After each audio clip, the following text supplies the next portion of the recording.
Hello everyone, আসসালামু আলাইকুম। Welcome back to my channel Rumi's kitchen থেকে আবারও চলে আসলাম নতুন একটা রেসিপি নিয়ে। আজকে আমি বানাবো খেসারির ডাল দিয়ে চিংড়ি মাছের চপ। সেই জন্য আমি খেসারির ডাল এখানে নিয়েছি 1 কাপের বেশি আর 1 মুঠ পরিমাণ আতপ চাল নিয়েছি। সেগুলো আমি 5 ঘন্টা ভিজিয়ে রেখে ভালোভাবে পরিষ্কার করে ধুয়ে শিলপাটায় বেটে নিয়েছি। এখানে দিয়ে দিলাম পেঁয়াজ কুচি 1 কাপ পরিমাণ, কিছু পরিমাণ কাঁচামরিচ কুচি, সামান্য পরিমাণ আদা রসুন পেস্ট, হাফ চা চামচ হলুদ গুঁড়া, হাফ চা চামচের একটু বেশি মরিচের গুঁড়া,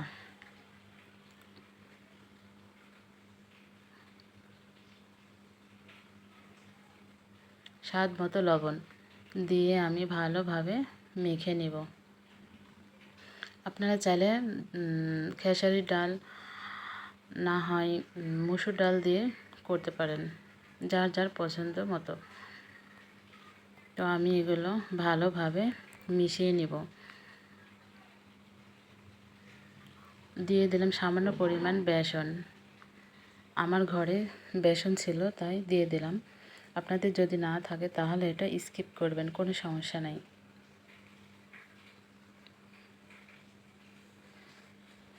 চাউলটা দিয়েছি আতপ চাউল, যেন চপটা ক্রিসপি হয়, মুচমুচে হয়, সেই জন্য আতপ চাউলটা অবশ্যই দিবেন। আর আতপ চাউল যদি না দেন তাহলে বেসনটা দিলেও হবে, বেসনটা দিলেও অনেক ক্রিসপি হয়। তো এখন আমি আস্ত চিংড়ি, যে ছোট ছোট যে চিংড়িটা আছে সেগুলো আমি ধুয়ে ভালোভাবে পরিষ্কার করে নিয়েছিলাম, সেগুলো দিয়ে আমি আলতোভাবে মেখে নেব। কারণ চিংড়ির মাথায় যে শক্ত কাঁটাটা থাকে সেটা অনেক সময় খোঁচা লেগে যেতে পারে হাতে, এই জন্য সাবধানে মেশাবেন। আমি প্যানে তেল দিয়ে দিলাম। তেলটা একটু বেশি দিতে হবে। তেলটা আমি হাই হিটে গরম করে নিয়েছি। যখনই তেলটা ভালোভাবে গরম হয়েছে তখন আমি চপগুলো দিয়ে দিচ্ছি। কম আঁচে কখনোই চপ ভাজতে যাবেন না, তাহলে কি হবে, চপটা আর আস্ত থাকবে না, তখন ঝোড়া হয়ে যাবে। এই জন্য তেলটা ভালোভাবে গরম করে নিয়ে বেশি আঁচে ভেজে নেবেন, তাহলে দেখবেন চপ কখনোই আর ঝোড়া হচ্ছে না, চপগুলো আস্ত থাকবে। দেখুন আমি দিচ্ছি, একটুকু ঝোড়া হচ্ছে না, সবগুলো চপ আস্ত থেকে যাচ্ছে। তো চপগুলো দেওয়া শেষ, আমি ভালোভাবে এক পাশটা হওয়ার পর উল্টিয়ে দিব আরেক পাশ। এপাশ ওপাশ দুই পাশে ভালোভাবে লাল লাল করে ভেজে নেব।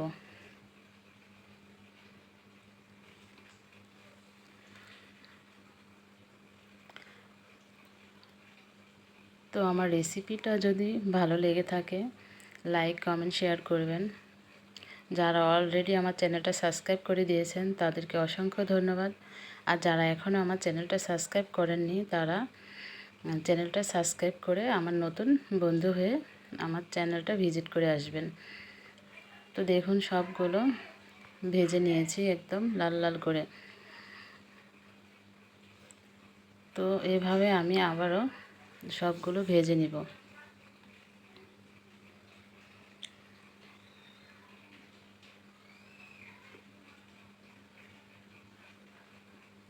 সবাই আমাকে সাপোর্ট করবেন যেন আমি আরও ভালো ভালো রেসিপি আপনাদের সঙ্গে শেয়ার করতে পারি। সবাই ভালোবেসে পাশে থাকবেন আর কমেন্ট করে জানাবেন যে আমার এই চিংড়ির চপটা কেমন হয়েছে। আপনাদের কমেন্ট পড়তে আমার খুব ভালো লাগে। আর যদি রান্না সম্পর্কে কোনো কিছু জানতে চান তাহলে আমাকে কমেন্ট করে জানাবেন, আমি উত্তর দিব। তো এই চিংড়ি চপটা অবশ্যই বাসায় একবার হলেও বানিয়ে খেয়ে দেখবেন, অসম্ভব মজা হয়। রাস্তার পাশে যে মামারা চপ বিক্রি করে সেটাতে তো নামমাত্র চিংড়ি দেয়, মানে উপরে একটু চিংড়ি লাগিয়ে ভেজে দেয়। তো আমরা ঘরে খাবো, অল্প কেন খাবো, বেশি করে চিংড়ি দিয়ে চপ বানিয়ে খাবো। তো আমার মতো এভাবে চিংড়ি চপ বানিয়ে আপনারা খেয়ে দেখবেন, অসম্ভব মজা হয়। দোকানের মামাদের চপের চপ এই চপের কাছে কিছুই না। তো এই চপগুলো আমি শুকনো মরিচ ভেজে নিয়েছি অফ ক্যামেরাতে। শুকনো মরিচ দিয়েও খেতে পারেন, টমেটো সস দিয়ে খেতে পারেন, যার যার পছন্দ অনুযায়ী খেতে পারবেন। তো সবগুলো ভেজে নিয়ে সার্ভ করলাম।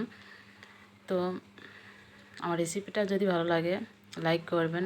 তো আজ এই পর্যন্ত, আল্লাহ হাফেজ।